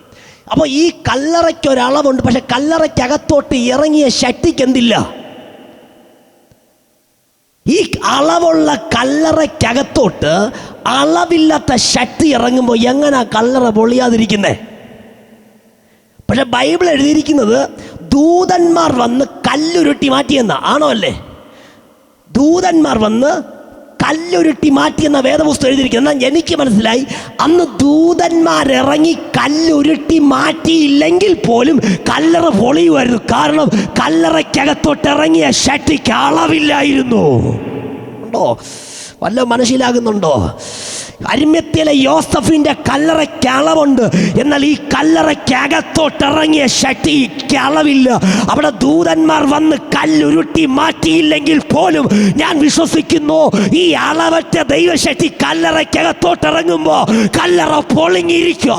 ഈ പകലൊന്ന് വിശ്വസിക്ക്, ഈ അളവറ്റ ദൈവശക്തി എൻ്റെ അകത്ത് വ്യാപരിക്കുമ്പോൾ ഒരു ദുരാത്മാവിനും എന്നെ പിടിച്ചു വയ്ക്കുക അസാധ്യമാണ്. ഇനി പറ, ഈ അളവറ്റ ദൈവശക്തിയും കൊണ്ടല്ലേ ഞാൻ നടക്കുന്നേ? ഏത് ദുരാത്മാവിനെ എന്നെ പിടിച്ചു വയ്ക്കാൻ പറ്റും? അപ്പോൾ എന്നിലെ തിരിച്ചറിവിൻ്റെ കുറവല്ലേ? എന്നെ വ്യാപരിക്കുന്ന ശക്തിയുടെ തിരിച്ചറിവ് എന്നിൽ ഇല്ലാത്തത് കൊണ്ടല്ലേ? എന്നെ വ്യാപരിക്കുന്ന ശക്തി എന്തുവാ? അളവറ്റ. ഇനി ശ്രദ്ധ, ഒരു കാര്യം ഞാൻ പറയാം. ഒന്ന് എഴുന്നേക്കാവോ? എഴുന്നേറ്റ് നിന്നിട്ട് ആ കാര്യം ഞാൻ പറയാം. അതൊന്ന് ഞാൻ കാണിച്ചു തരാം. അളവറ്റ ദൈവശക്തി എൻ്റെ മുമ്പിലിരിക്കുന്ന ഈ ബൈബിളിന് എന്തുണ്ട്? അളവുണ്ട്. നിങ്ങളിരിക്കുന്ന ചെയറിന് അളവുണ്ട്, നിങ്ങൾക്കൊരളവുണ്ട്, ഈ ഹാളിനൊരളവുണ്ട്. ഈ ഹാളിൻ്റെ അളവൊക്കെ ഇനി മനസ്സിലാകണമെങ്കിൽ പുറത്ത് പോയിട്ട് ഒരു കയറോ എന്തെങ്കിലുമൊക്കെ മേടിച്ചു കൊണ്ട് വന്ന് നേരെ കെട്ടി നോക്കുക. കെട്ടി നോക്കുമ്പോൾ ഇതിൻ്റെ അളവ് മനസ്സിലാകും. എന്ന് പറഞ്ഞാൽ ഈ പ്രസംഗിക്കുന്ന എനിക്ക് എന്തുകൊണ്ട്? എത്ര അടി പൊക്കമാണെന്ന് എനിക്ക് അറിയത്തില്ല, എന്തായാലും ഓക്കെ, എനിക്കൊരളവുണ്ട്. ഈ ബൈബിളിന് എന്തുകൊണ്ട്? ഈ അളവുള്ളതിനൊരു പ്രത്യേകതയുണ്ട്. ഈ അളവുള്ളതിനെ എനിക്ക് കെട്ടാം. അളവുള്ളതിനെ കെട്ടാം. ഇത് കെട്ടിയതിൻ്റെ കാരണം എന്താ? എനിക്ക് കെട്ടാൻ പാകത്തിന് ഇതിന് അളവുണ്ട്. അളവുള്ളതിനെ കെട്ടാമെങ്കിൽ അളവില്ലാത്തതിനെയോ? സ്തോത്രം. പൗലോസ് പറയാൻ, നമ്മുടെ അകത്ത് വ്യാപരിക്കുന്ന ശക്തിക്ക് അളവില്ല. നമ്മുടെ അകത്ത് വ്യാപരിക്കുന്ന ശക്തിക്ക് അളവില്ല. ഇന്നു പകൽ ദൈവസഭയ്ക്കകത്ത് വ്യാപരിക്കുന്ന ദൈവസാന്നിധ്യത്തിന് അളവില്ല. മന്ത്രവാദി എഴുന്നേറ്റാലും ദുരാത്മാവ് എഴുന്നേറ്റിലും ഇന്ന് പകൽ ഉറപ്പുണ്ടാകട്ടെ, എന്നെ ബന്ധിക്കാൻ പറ്റുന്ന ഒരു ദുരാത്മാവ് ഈ ഉലക ചരിത്രത്തിനകത്തില്ല. കാരണം എന്നിൽ വ്യാപരിക്കുന്ന ശക്തി അളവില്ലാത്ത. Come on come on come on. ഈ ദൂത് ഞാൻ പറയുമ്പോൾ ആരൊക്കെയോ പിശാചിന്റെ അതിരുകൾക്കകത്ത് ഇന്ന് പകൽ പുറത്തു വരികയാ. ആരൊക്കെയോ ഇന്ന് പകൽ പുറത്തു വരികയാ. ആരൊക്കെയോ ദൈവം ഇന്ന് പകൽ പുറത്തെടുക്കുകയാ. ഈ അളവറ്റ ദൈവശക്തി കല്ലറയ്ക്കകത്തോട്ട് വ്യാപരിച്ചപ്പോ കല്ലറയ്ക്കകത്ത് കിടന്നവൻ ഉയർത്തെഴുന്നേറ്റെങ്കിൽ ഇന്ന് പകൽ ഈ ശക്തി നമ്മുടെ അകത്തോട്ട് വീണാൽ ഒതുക്കപ്പെട്ട ആരൊക്കെയോ ഇന്ന് പകൽ പുറത്തു വന്നിരിക്കും. Come on, come on, come on. This is your time. ഇത് നിങ്ങളുടെ സമയമാണ്. ഈ ശക്തി എവിടെയൊക്കെ വ്യാപരിച്ചിട്ടുണ്ടോ അവിടെ ഒതുക്കപ്പെട്ട മുഴുവൻ ജനങ്ങളും ഒതുക്കപ്പെട്ട മുഴുവൻ വ്യക്തികളും ആ ഒതുക്കപ്പെട്ട മേഖലയിൽ നിന്ന് സ്വതന്ത്രമായിട്ടുണ്ടെങ്കിൽ ഇന്ന് പകലൊന്ന് വിശ്വസിക്ക്. ഈ ശക്തി നിങ്ങളുടെ അകത്തൊന്ന് വ്യാപരിക്കട്ടെ. ഈ ശക്തി ഒന്ന് വ്യാപരിച്ചു കഴിഞ്ഞാൽ അതിർവരമ്പുകൾ ഇന്ന് പകൽ പൊട്ടിപ്പോകാൻ പോകുകയാണ്. ഏതൊക്കെയോ കുടുംബങ്ങളുടെ മുമ്പിൽ കിടക്കുന്ന അതിരുകൾ, ഏതൊക്കെയോ കുഞ്ഞുങ്ങളുടെ മുമ്പിൽ കിടക്കുന്ന അതിരുകൾ, ഏതൊക്കെയോ അഭിഷിക്തന്മാരുടെ, ഏതൊക്കെയോ ദൈവമക്കളുടെ മുമ്പിൽ കിടക്കുന്ന അതിരുകൾ, ഇതിനപ്പുറം നീ കയറരുത്, ഇതിനപ്പുറം നീ പറക്കരുത്, ഇതിനപ്പുറം നീ ഉയരാൻ പാടില്ല. ഏതൊക്കെയോ അതിരുകൾ ഇന്ന് പകൽ ദൈവശക്തിയുടെ അളവറ്റ വലിപ്പോ യേശുവിൻ നാമത്തിൽ പൊട്ടിക്കുകയാണ്. Come on, come on, come on. ഇന്ന് പകൽ അത് സംഭവിക്കുന്നു. ഇന്ന് പകൽ അത് സംഭവിക്കുന്നു. എന്നോട് കർത്താവ് കൈമാറുക. സമ്പത്തിന്റെ അടുത്ത സ്റ്റെപ്പിലേക്ക് ചിലർ കാല് വെക്കട്ടെ. ഫിനാൻഷ്യൽ ബ്രേക്ക് ത്രൂവിന്റെ അടുത്ത സ്റ്റെപ്പിലേക്ക് ചിലർ കാല് വെക്കട്ടെ. പുതിയ ചില ബന്ധങ്ങളിലേക്ക് ചിലർ കൈ കൊടുക്കട്ടെ. പുതിയ ചില ആളുകളുമായി ബന്ധം ഉണ്ടാകട്ടെ. പുതിയ ചില ഡോറുകൾ ഇന്ന് പകൽ തുറക്കട്ടെ. ആരുടെയൊക്കെ മുമ്പിൽ ഇന്ന് പകൽ അതിരുകൾ പൊളിയുകയാണ്. ആരുടെയൊക്കെ മുമ്പിൽ അതിർവരമ്പുകൾ ഇന്ന് പകൽ പൊട്ടുകയാണ്. കാരണം ഞാൻ വിശ്വസിക്കുന്നു, അളവറ്റ ദൈവശക്തി വ്യാപരിക്കുന്നിടത്ത് കല്ലറ പൊളിയപ്പെട്ടെങ്കിൽ, അളവറ്റ ദൈവശക്തി വ്യാപരിച്ച കാമൻ കാരാഗ്രഹത്തിനകത്ത് ചങ്ങല പൊളിയപ്പെട്ടെങ്കിൽ, അളവറ്റ ദൈവശക്തി വ്യാപരിച്ച അവൻ കാരാഗ്രഹങ്ങൾക്കകത്ത് വാതിലുകൾ തുറന്നെങ്കിൽ, ഇന്ന് രാത്രി വിശ്വസിക്ക്, ഇന്നു പകലിൽ അളവറ്റ ദൈവശക്തി നിങ്ങൾക്ക് വേണ്ടി വ്യാപരിക്കുന്നു. Come on, come on, come on, come on. എവിടെയൊക്കെയോ ഇന്ന് പകൽ അതിരുകൾ പൊട്ടുക, എവിടെയൊക്കെയോ ഇന്ന് പകൽ അതിർവരമ്പുകൾ പൊളിയുകയാ. ആരാ പറഞ്ഞ ദേശത്ത് നീ അനുഗ്രഹിക്കപ്പെടത്തില്ലെന്ന്? അതേ ദേശത്ത് ഇന്ന് പകൽ ഉയർച്ചയുടെ അതിർവരമ്പുകളെ സ്വർഗം പൊളിച്ച് ചിലർക്ക് വേണ്ടി അത്ഭുതങ്ങൾ ഇന്ന് പകൽ ദൈവം മൂവ് ചെയ്യുകയാ. Thank you, Father. Come on, Labrasa.